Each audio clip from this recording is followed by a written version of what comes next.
Yo tout le monde, c'est Godzilla Kingdom. Du coup, on se retrouve pour une nouvelle vidéo. Du coup, aujourd'hui, je vais vous parler d'une théorie de la saison 2 de Monarch Legacy of Monsters. Déjà, la question qu'on pourrait se poser, c'est quand se passera-t-il cette saison 2 de Monarch Legacy of Monsters? Au début, je pensais que cette saison 2 de Monarch Legacy of Monsters se passerait entre les événements de Godzilla 2 King of the Monsters et Godzilla vs Kong. Pour chercher un petit peu la logique de la saison 1, parce que la saison 1 se passe entre les événements de Godzilla de 2014 et de Godzilla 2 King of the Monsters. Mais en fait, compte, je pense que cette saison 2 de Monarch Legacy of Monsters se passera directement après la fin de la saison 1. Ce qui me paraît logique, mais bon. Et peut-être qu'aussi, comme la saison 1, il y aura quelques flashbacks dans les années 50. Il y a une chose qui est sûre, c'est qu'on verra Kong dans cette saison 2 de Monarch Legacy of Monsters, parce que déjà à la fin de l'épisode 10 de la saison 1 de Monarch Legacy of Monsters, on voit Kong, mais aussi dans le trailer on le voit. Donc on verra plus Kong dans cette saison 2 de Monarch Legacy of Monsters, ça me paraît logique. La question qu'on pourrait se poser aussi, c'est est-ce que Kong pourrait affronter Kamazot dans cette saison 2 de Monarch Legacy of Monsters? Pour ceux qui ne connaissent pas Kamazot, c'est un kaiju qui est apparu dans le comics de Kingdom Kong,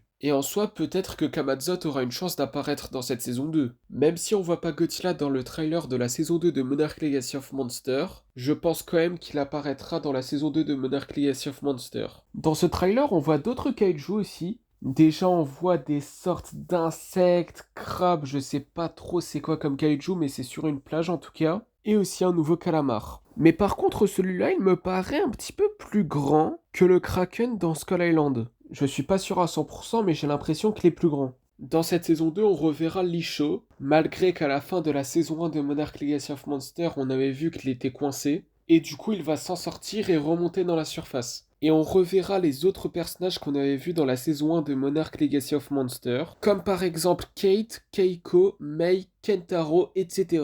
Et je pense que peut-être que Dr. Serizawa pourrait faire son retour dans cette saison 2 de Monarch Legacy of Monsters. Mais bon, c'est la fin de cette vidéo et la fin de cette théorie de la saison 2 de Monarch Legacy of Monsters. Du coup, j'espère que la vidéo vous aura plu. Si c'est le cas, n'hésitez pas à liker et à vous abonner. Si vous avez des questions, n'hésitez pas à me les dire dans les commentaires. Et sur ce, je vous dis à plus!